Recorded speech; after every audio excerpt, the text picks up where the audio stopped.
Terungkapnya kasus suap vonis lepas perkara ekspor minyak sawit mentah atau CPO yang melibatkan 4 hakim dan 1 panitera membuat integritas hakim dipertanyakan.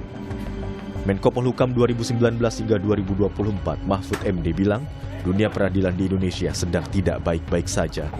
Ironisnya, penanganan kasus korupsi di pengadilan justru menimbulkan kasus korupsi baru. Mahfud juga mengapresiasi langkah Kejaksaan Agung yang membongkar kasus suap hakim.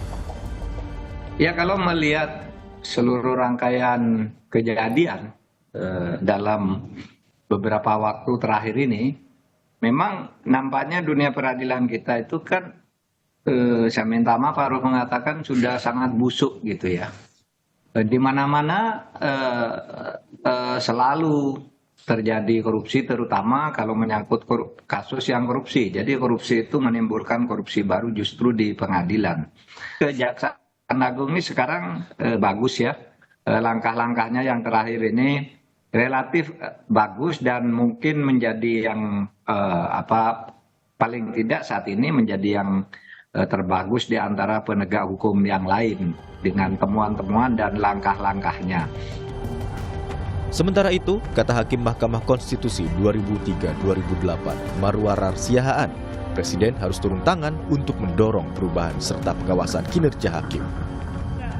Pimpinan negara dan pimpinan Ketua Mahkamah Agung serta pimpinan negara Presiden itu harus melihat bahwa sebagai kepala negara juga dia memiliki kepentingan untuk mendorong perubahan itu. Oleh karena itu, jikalau Mahkamah Agung lambat, Ketua Mahkamah Agung tidak memiliki visi tersendiri tentang ini, Ketua Mahkamah Agung, Presiden sebenarnya memiliki prerogatif di dalam mengeluarkan Perpu untuk menciptakan atau mengkonsolidasikan kewenangan-kewenangan yang sudah ada di Undang-Undang Dasar dan mengefektifkan itu serta menciptakan pula proses-proses baru yang seturut dengan semangat di dalam reformasi. Saat ini, Mahkamah Agung resmi memberhentikan sementara hakim dan panitera yang terlibat skandal suap vonis lepas terhadap korporasi yakni PT Wilmar Group, PT Permata Hijau Group, dan PT Musim Mas Group dalam kasus tindak pidana korupsi ekspor minyak mentah atau CPO. Tim Liputan, Kompas TV.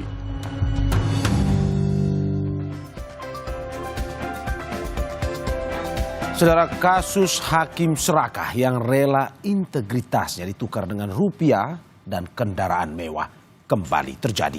Menko Polhukam 2019-2024 Mahfud MD bilang dunia peradilan kita saat ini busuk.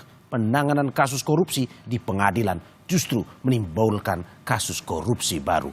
Lalu dari mana sebenarnya akar masalahnya? Apakah sektor hulu seperti seleksi perekrutan hakim juga menjadi salah satu faktor utama? Dan apa yang bisa dilakukan untuk memberantas mafia peradilan? Kita akan bahas bersama Hakim MK 2014-2019 yang juga Guru Besar Hukum Universitas Hasanuddin Aswanto. Selamat pagi Pak Aswanto. Oke, saya lanjut untuk menyapa narasumber saya berikutnya, anggota Komisi 3 DPR fraksi Partai Demokrat Hinca Panjaitan. Selamat pagi Bang Hinca, terima kasih Bang. Pak, selamat pagi Bung. Terima kasih Bang sudah bergabung di Sapa Indonesia Pagi, dan juga peneliti Pukat UGM Zainur Rohman. Mas Zainur, selamat pagi. Pagi. Terima kasih Bapak-Bapak sudah bergabung di Sapa Indonesia Pagi hari ini. Saya ke Bang Hinca, harusnya saya ke Mbak Aswan, tetapi mungkin masih bermasalah komunikasi. Saya ke Bang Hinca terlebih dulu. Bang Hinca, ya. Saya kemarin sempat membaca wawancara Anda bersama Kompas ID. Ya, katakan benar. ketika ada kekosongan moralitas atau setidaknya longgarnya pengawasan terjadilah pergeseran nilai. Putusan hukum diperdagangkan atas nama kepentingan. Itu yang Anda sebutkan, pernyataan Anda ketika mau menggambarkan terkait dengan kasus suap hakim ini. Apa sebenarnya yang Anda mau katakan secara lugas? Iya, pikiran saya sederhana. Ya. Ketika power diberikan kepada seseorang, Ya. dalam hal ini tentu majelis hakim yang menangani sebuah perkara. Dia punya power luar biasa, hanya Tuhan yang tinggal dia takuti. Nah, sementara pengawasan di sekitarnya sama sekali tidak terlihat menurut saya. Lalu datanglah sang penyuap dengan membawa jumlah uang yang sangat besar. Dia tergoda, rubuhlah benteng integritas sang hakim itu. Nah, suasana seperti itu menurut saya kita memerlukan CCTV yang dalam konteks lebih luas ya. Siapa CCTV yang mengawasi itu? Komisi Yudisial sendiri, Ya. Mahkamah Agung itu sendiri, begitu. Dan menurut saya ternyata CCTV-nya itu padam dan tidak berfungsi sama sekali. Maka ruang menjadi sangat terbuka, dan ketika uang cukup besar datang oleh si penyuap, rubuhlah integritas hakim itu. Ya. Saya kira hampir semua orang mengkritisi peradilan kita, tapi saya ingin juga menggarisbawahi komisi yudisialnya yang menurut saya kalau orang Medan bilang ini komisi yudisial, ada pun dia tak ganjil, tak ada pun dia tak genap begitu. Jadi tidak ada gunanya dia, karena akhirnya fungsi pengawasan jebol begitu ya. Sebaliknya saya setuju tadi Pak Mahfud. Perkara-perkara korupsi dibawa ke pengadilan malah jadi korupsi lagi gitu ya. Ya. Nah, karena itu kalau soal hakimnya saya kira semua kita sudah bicara, saya ingin bicara juga integritas dan semangat para pengusaha kita. Pengusaha-pengusaha besar yang pikirannya nyuap saja kalau ada perkaranya. Sehingga tergoda juga itu hakim. Oke. Nah, kita hampir lupa si penyuapnya ini. Perusahaan-perusahaan besar ini sudah 2 kali dia melakukan kesalahan fatal. Penyelenggaraan atau bisnisnya juga sudah fatal, lalu pergi lagi ke pengadilan fatal 2 kali. Maka menurut pandangan saya, si penyuap ini atau perusahaan-perusahaan ini juga harus mendapatkan ganjaran yang besar. Saya mengusulkan cabut izinnya. Karena perilakunya itu sudah melampaui batas Oke, dari Bang. apa yang tadi. Itu pandangan saya. Oke, Bang Hinca, Anda juga menitik beratkan kesalahan pada yang pihak penyuap. Tetapi kalau dari kasus ini, siapa yang sebenarnya salah? Apakah pihak penyuapnya atau hakimnya? Karena begini, ada beberapa orang ataupun tanggapan bahwa penyuap ini, siapapun yang ingin menyuap ini pasti selalu ada. Tetapi tergantung hakimnya. Menurut Anda siapa yang salah? Penyuapkah atau hakimnya sebenarnya? Tentu kedua-duanya ya. Tidak akan ada peristiwa pidana itu kalau tidak ada yang menyuap dan tak ada yang disuap. Ya. Karena itu kan supaya fair kita, baik yang disuap maupun yang menyuap, itu sama-sama mempunyai andil yang besar lah. Sahamnya sama-sama besar itu. Tapi niat jahatnya datang dari penyuap. Nah, oleh karena itu benteng integritas hakim jebol juga, lihat uang segede itu, mobil mewah, namanya juga dia manusia. Tetapi itu tidak bisa kita maafkan. Oke. Saya meminta juga Mahkamah Agung, ya sudahlah kalau tadi Bang Marwarar si Anum tadi bilang buat perpu, itu artinya kan dalam keadaan darurat ya. Darurat peradilan kita ini memang harus diselesaikan dengan darurat juga pengambilan keputusannya.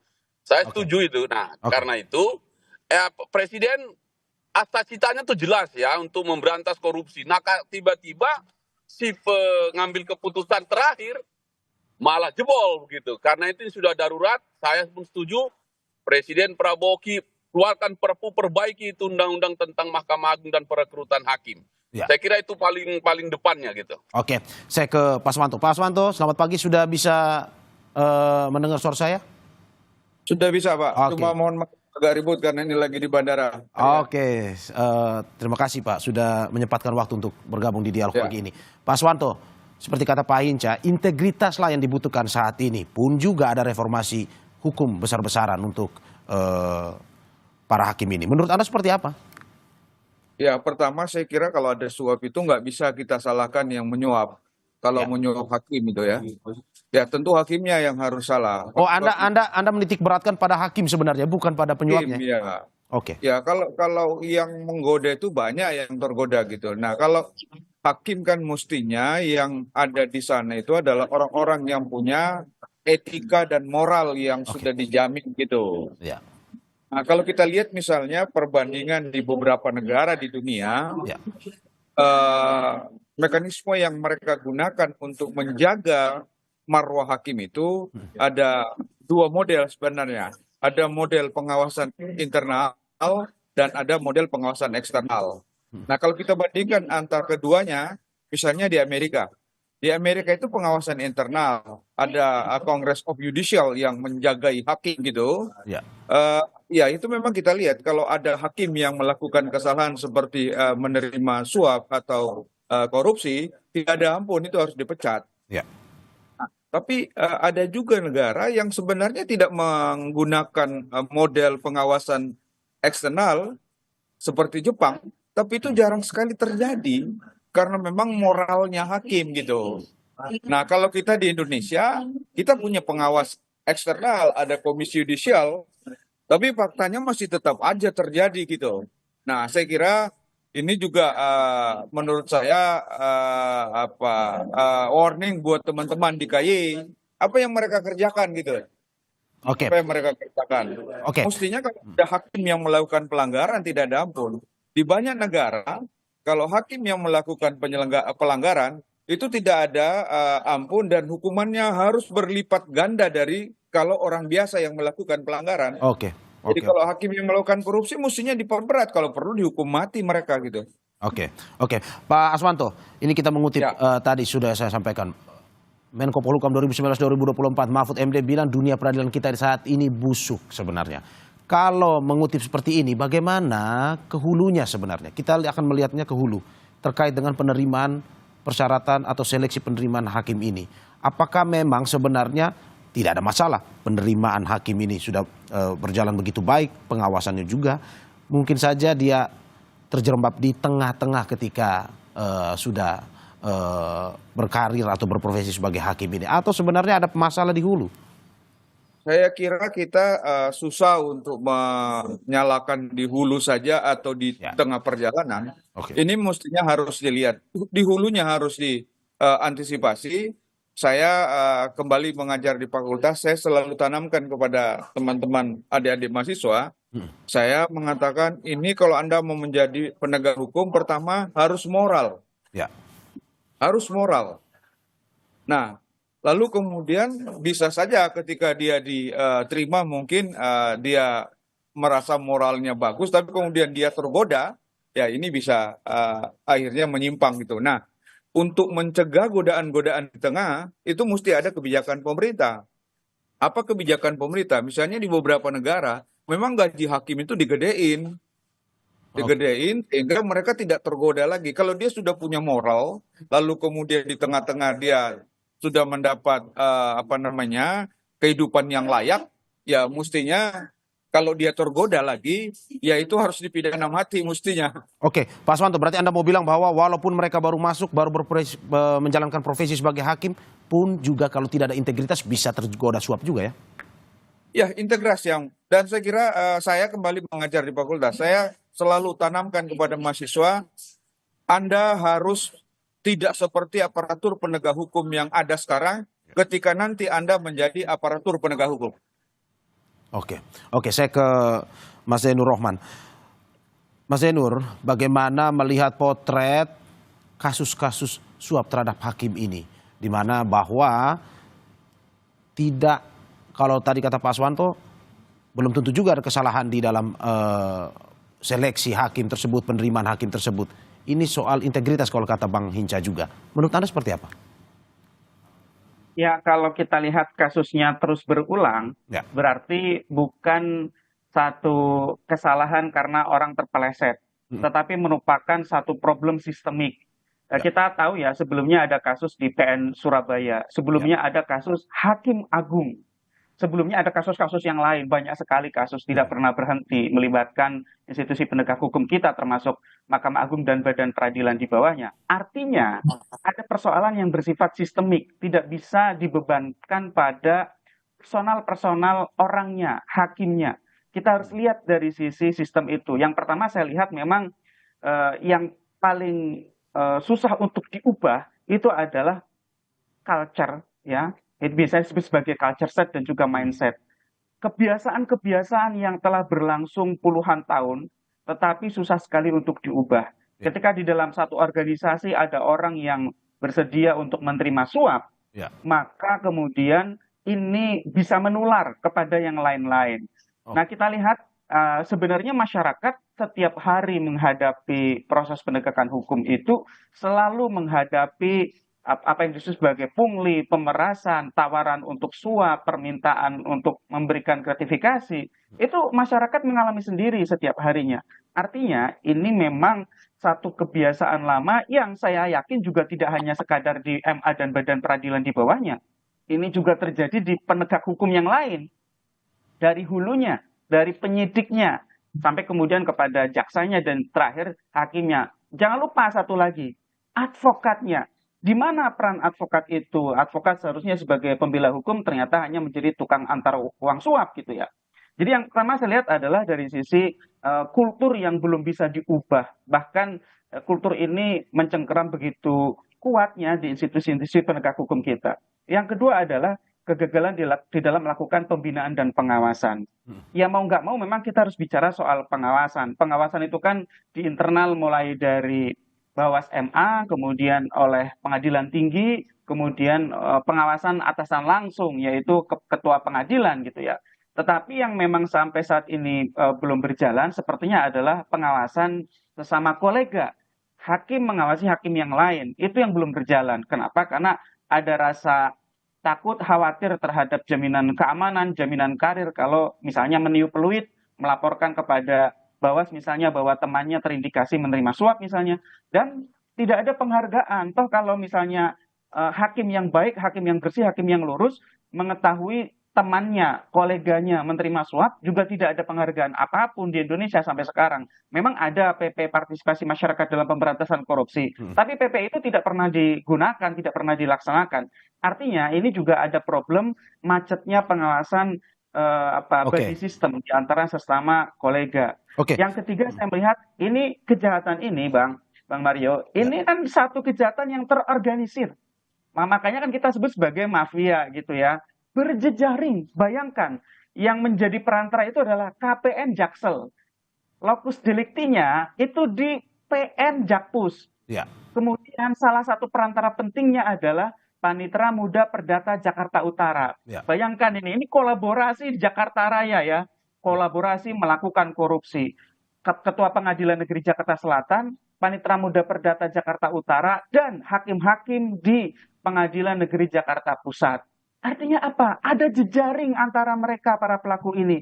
Dan jejaring itu melibatkan advokat sebagai orang yang mengorkestrasikan uang suap, kebutuhan suap, dan kemudian mendistribusikannya kepada para pihak. Jadi ini memang harus dilihat menyeluruh Bang Mario. Kerusakannya sudah terjadi di mana-mana di semua cabang. Itu Bang Mario. Kerusakannya destruktif, sistematif. Anda berarti mau bilang bahwa Anda setuju dengan perkataan Pak Mahfud MD bahwa sudah busuk? Ya, memang institusi penegak hukum kita itu kan namanya Integrated Criminal Justice System ya. Jadi sistem penegakan hukum pidana yang terpadu. Nggak mungkin dong hanya rusak di satu sisi. Kalau caturwangsa ada polisi, jaksa, hakim, ada advokat, ya nggak mungkin yang rusak hanya hakimnya saja gitu ya. Sehingga menurut saya ini level perbaikannya sudah tidak bisa hanya dimulai dari internal MA. Internal MA itu sudah coba berkali-kali dengan berganti-gantinya ketua MA, tidak bisa menyelesaikan masalah ini. Ini levelnya harus politik kebijakan negara untuk reformasi hukum. Ya, reformasi hukum itu bahkan Prof Mahfud sudah membuatkan resep yang dihasilkan dari tim percepatan reformasi hukum Menko Polhukam di akhir masa jabatan beliau. Tapi kan sayang sekali itu di akhir masa jabatan ya, bukan dibuat di awal masa jabatan. Jadi baru sekadar dokumen, belum bisa diimplementasikan.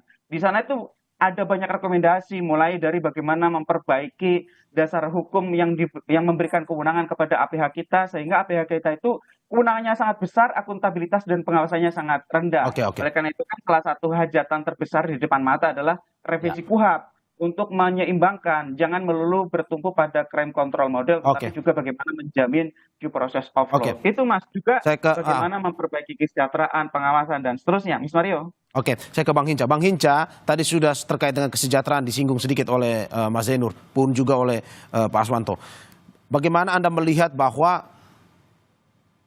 kesejahteraan dari para hakim ini dengan ditingkatkan, dengan diberikan kesempatan untuk ada sesuatu yang lebih baik lah terkait dengan kesejahteraan ini bisa menekan kasus-kasus dugaan suap ini?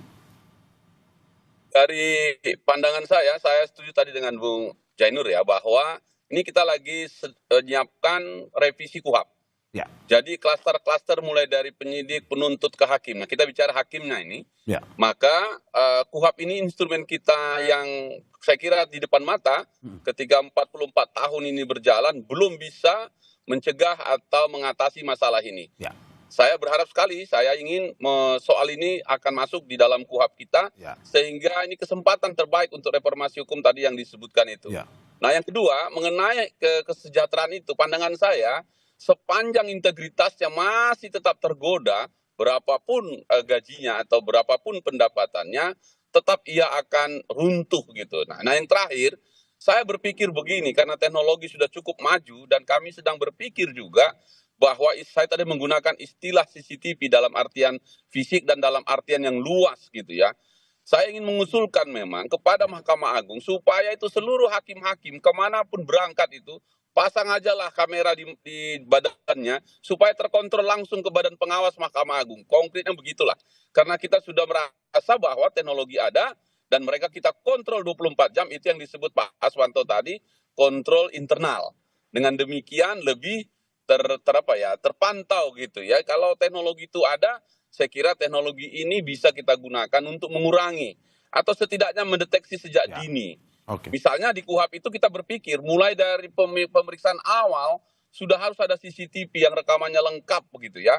Sampai terus ke persidangan, sampai dengan juga proses-proses itu. Saya kira teknologi salah satu sarana untuk Bung Mario mengatasi masalah ini. Oke, saya ke Pak Aswanto. Pak Aswanto, bagaimana Anda melihat bahwa dikatakan Mas Zainur, ini adalah sesuatu yang sudah sistematis dan juga menjadi kultur terkait dengan kasus suap yang terjadi di antara para hakim. Apakah benar itu terjadi? Tapi sebelum Anda menjawab, kita saksikan usai jeda berikut.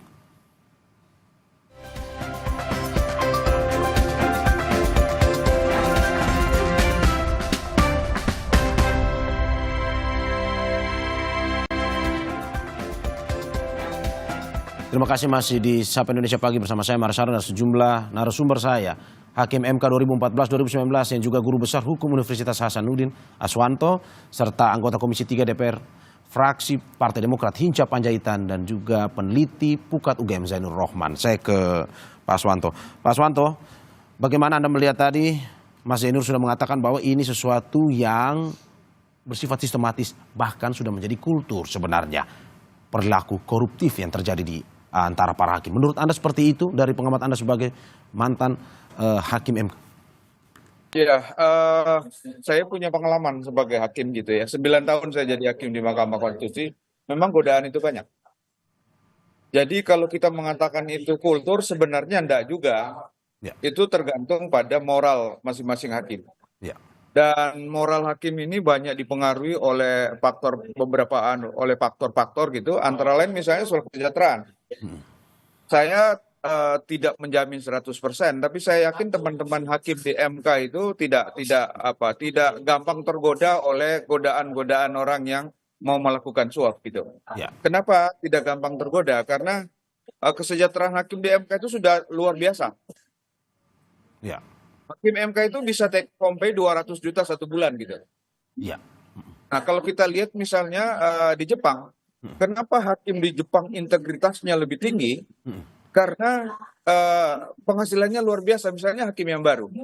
Hakim yang baru itu sekitar 1 juta yen. 1 juta yen itu kalau dirupiahkan sekarang sekitar 140 juta per bulan gitu ya. Nah hakim di Mahkamah Agung di sana itu sampai 25 juta yen satu bulan. Nah, jadi menurut saya setuju dengan Pak Zainur tadi. Memang ada kebijakan ini harus dilakukan secara menyeluruh. Oke. Ya, ada cerita juga. Ya. Saya pernah tinggal di kompleks, pernah tinggal di apartemen yang sebagian besar itu hakim-hakim agung di sana. Ya. Lalu ada kawan saya, mahasiswa saya datang sebagai mahasiswa, dia datang konsultasi, lalu dia cerita. Saya bilang, kenapa kamu bisa datang ke sini? Oh, saya sudah pengalaman di sini, Pak. Loh, pengalaman gimana? Loh, saya kan lawyer, dia bilang, Pak. Di sini kan kompleksnya hakim agung. Mana bisa kita menang kalau tidak komunikasi sama mereka gitu. Betul. Nah, ini menurut saya kalau Mahkamah Agungnya sudah rusak, ya yang di bawah apa boleh buat gitu. Oke. Dan kita lihat di Mahkamah Agung memang banyak hakim yang tersangkut gitu. Oke. Saya kira kalau Mahkamah Agungnya ketat melakukan pengawasan internal sebenarnya, saya yakin paling tidak bisa diminimalisasi tindakan-tindakan pelanggaran yang terjadi pada pengadilan tingkat bawahnya, baik di tinggi maupun pada pengadilan negeri gitu. Saya kira gitu. Oke, Pak, kembali juga dengan cerita Anda. ada yang menyinggung terkait dengan ini dari pengalaman Anda. Apakah betul Pak, semakin besar sebuah kasus, melihat dari kasus CPO ini yang 60M, semakin besar sebuah kasus semakin tinggi harga yang ditawarkan, harga suap yang ditawarkan kepada para hakim. Betul atau tidak Pak? Dalam praktek. Saya tidak tahu pasti, tetapi yang jelas bahwa Ya. banyak perkara-perkara yang besar itu memang godaannya juga besar gitu ya. Godaannya besar, tetapi sebenarnya bukan soal besar kecilnya, ini persoalan boleh enggaknya menerima sesuatu. Karena dalam kasus korupsi sebenarnya bukan ukurannya bukan besar atau kecil. Ukurannya adalah melakukan pelanggaran hukum yang menerima sesuatu secara melawan hukum gitu. Apakah itu kecil atau besar bukan persoalan menurut saya. Jadi hakim jangan kita lihat oh ini hakimnya menerima suap kecil dibiarin aja, nggak bisa. Justru karena kita misalnya membiarin yang kecil, lama kelamaan dia berani yang gede gitu. Oke. Nah itu. Dan Anda pasti dengan perkataan Anda berarti kalau kita bisa simpulkan masih ada praktik atau dugaan praktik suap ini yang mungkin saja kita tidak tahu sebenarnya. Ya, saya mengajar, ada mahasiswa kita S2, S3, sering kita gali gitu. Ya memang bahkan ada kawan saya dulu, mahasiswa saya dulu jaksa, dia katakan begini ke saya, ini sudah susah Pak, karena ini sudah sistem. Ya. Kalau ada orang yang mau bersih atau clean di dalam sistem itu, kita dikucilkan. Jadi Pak, saya dulu kalau mengatakan itu sudah membudaya, ya memang seperti itu adanya gitu. Berarti Nah, Pak Aswanto, sederhananya kita bisa bilang sampai saat ini masih ada walaupun tidak ketahuan ya? bukan masih ada, tapi banyak sekali menurut saya. Oke. Dan kita sebenarnya berharap teman-teman yang ada di sana, saya selalu mengatakan ke teman-teman KY, mesti merubah pendekatan. Pendekatan pengawasan yang dilakukan oleh KY harus berubah gitu. Ya. Nah, pendekatannya mesti pendekatan neraka dan surga mestinya gitu. Anda korupsi masuk neraka. Tapi kalau Anda korupsi lalu kita lihat misalnya banyak kasus-kasus pelanggaran yang dilakukan oleh hakim yang direkomendasikan oleh KY kepada Mahkamah Agung, tapi Mahkamah Agung tidak menindaklanjuti. Ya. Padahal mestinya Mahkamah Agung yang bertanggung jawab secara internal untuk mengawasi hakim-hakim di bawahnya gitu. Kalau Mahkamah Agungnya tegas ada pelanggaran langsung dikasih sanksi, saya kira lama-kelamaan juga agak takut orang-orang di tingkat PT dan PN itu Pak. Oke, berarti dengan kata lain Anda mau bilang bahwa MA belum tegas terhadap hakim-hakim yang diduga nakal juga. Ya, saya punya informasi-informasi bahwa ada beberapa perkara sebenarnya pelanggaran yang dilakukan oleh hakim pada tingkat baik di PT maupun PN, kemudian KY merekomendasikan ke Mahkamah Agung, tapi Mahkamah Agung ogah-ogahan memberi sanksi. Oke. Apa alasannya sebenarnya kalau dari informasi Anda? Apa alasannya akhirnya ogah-ogahan itu untuk memberikan sanksi? Saya kira alasannya itu dia mau menjaga korps. Ya. Dia mau menjaga korps karena kalau sebenarnya kan hakim itu satu.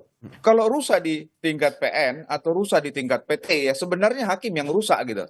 Nah ini yang mereka jaga. Padahal sebenarnya sistem penjagaannya nggak boleh begitu. Harus dijaga supaya jangan ada yang melakukan pelanggaran mulai dari bawah sampai ke atas gitu. Nah kalau sudah melanggar di bawah lalu dibiarin dan mudah-mudahan tidak terjadi bahwa yang di atas itu membiarkan karena ada setoran. Oke. Itu yang berbahaya itu. Oke. Saya ke Bang Hinca. Bang Hinca, bagaimana Anda melihat cerita Pak Aswanto tadi terkait dengan pengalaman dan juga apa yang dia ketahui bahwa ini sesuatu yang sistematis, ini juga ada kemungkinan atau dugaan ini bagaimana korps yang begitu kuat menjaga satu sama lain untuk dalam arti bawa nama baik, citra dan segala macam. Menurut Anda, oke salah satu reformasi hukum. Tapi bagaimana kita bisa menyelesaikan sesuatu yang sebenarnya bersifat komunal seperti ini? Bung Mario, jadi saya sepakat ya dari diskusi ini dari baik Bang Jainur maupun Pak Aswanto ya. Hari-hari ini dan dalam masa sidang-sidang ke depan ini atau masa tahun ini, kita di Komisi 3 akan menuntaskan KUHAP kita, revisi KUHAP kita yang sudah berusia 44 tahun. Iya. Saya membaca ini dengan begini, maka kuhapnya bolong ini. Dan ini kesempatan kita untuk lesson learn dari kejadian ini untuk mengaturnya dengan tepat. Karena itu ke Bang Zainur dan juga Pak Aswanto dan seluruh masyarakat Indonesia, saya kira saatnya kita memberi masukan, mari kita bikin di kuhap ini sedetail-detail seperti harapan tadi, untuk mencegah ini semua. Karena bagi kita, baik penyidik, penuntut maupun hakim, adalah mewakili negara untuk mendeliver, mengantarkan keadilan itu. Dan harus kita jaga sedemikian rupa. Karena itu, dari semua tadi masalah, itu kita bersepakat. Saya menganjurkan atau mengajak kita semua, di kuhap kita ini. Kuhap ini sekarang sedang kita revisi segera. Yang kedua, kita ingin juga menggunakan, sekali lagi, saya garis bawahi, teknologi untuk menjamin tidak ada lorong-lorong gelap terjadi seperti yang Bang Zainur sampaikan tadi, dan tadi juga Pak Aswanto, jelas tergambarkan lokusnya gitu. Seolah-olah memang sudah jadi normal begitu saja, yang sanu ke sana, yang sana ke sini, dan menjadi sebuah gerakan yang jadi kayak mafia begitu. Nah, pertanyaannya kan begitu, gimana cara mencari atau mengatasi ini? Menurut saya yang dalam waktu dekat di depan mata ini, ayo rame-rame kita revisi, kita perbaiki kuhap kita yang sudah berusia 44 tahun tapi tidak mampu menghentikan dan mencegah. Ini kan proses acara ini. Sebuah proses acara peradilan untuk menuntaskan sebuah kasus. Nah, karena itu dari sistem perundang-undangannya, saya kira kuhapnya yang pertama. Yang kedua, kita harus meminta Mahkamah Agung, saya kira bertanggung jawab secara serius lah. Saya sepakat tadi itu, yang sudah direkomendasikan KY pun ogah-ogahan. Nah, KY-nya pun tak bergigi. Maka mau tidak mau, memang reformasinya menjadi total ini harus kita lakukan di sektor penegakan hukum di peradilan kita. Oke, saya ke Mas Janur. Mas Janur, ini usulan yang baik dari soal bagaimana pengawasan yang perlu dioptimalkan dan juga bagaimana permasalahan mulai dengan reformasi hukum itu sendiri. Tetapi ada satu permasalahan yang mungkin masih kita bahas dari tadi adalah soal integritas. Pertanyaan saya, bagaimana kita masuk ke dalam ranah privat atau ranah personal terkait dengan integritas hakim ini? Bagaimana kita bisa membuat seorang hakim ini memiliki integritas yang pada akhirnya kita tahu ketika penerimaan dia tidak atau tidak memiliki sebuah integritas mental rendah bisa disuap. Itu bagaimana caranya, Mas, sebenarnya? Ya, mungkin kalau dari sisi penerimaan semakin hari sudah semakin lebih baik ya, karena kan sekarang juga menggunakan CAT susah untuk diintervensi di awal. Dari kesempatan untuk mempengaruhi hasil itu kan di tahap akhir ya, wawancara end user begitulah kurang lebih. Kalau di tahap awal kan semua sudah tersistem oleh BKN, sehingga sebenarnya kalau dari sisi rekrutmen sudah tidak terlalu bermasalah seperti dulu. Yang saya lihat ini masih menjadi masalah adalah di tahap promosi justru. Ya. Kenapa? Karena untuk mengisi jabatan-jabatan ketua pengadilan itu kan melalui satu proses promosi. Nah, promosi itu sejauh ini berarti terjadi kegagalan sistem untuk menempatkan orang terbaik di posisi jabatan terbaik. Artinya ada kegagalan merit system gitu ya. Sistemnya belum merit di Mahkamah Agung. Dan ini sangat berpengaruh terhadap pengawasan. Mengapa? Karena yang pengawasan sangat dekat adalah pengawasan atasan langsung, yaitu ketua pengadilan.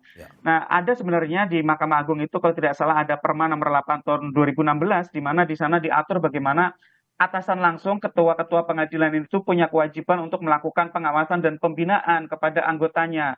Kalau mereka gagal melakukan pengawasan dan pembinaan juga ada sanksinya, termasuk salah satu bentuk sanksinya adalah dalam bentuk pencopotan.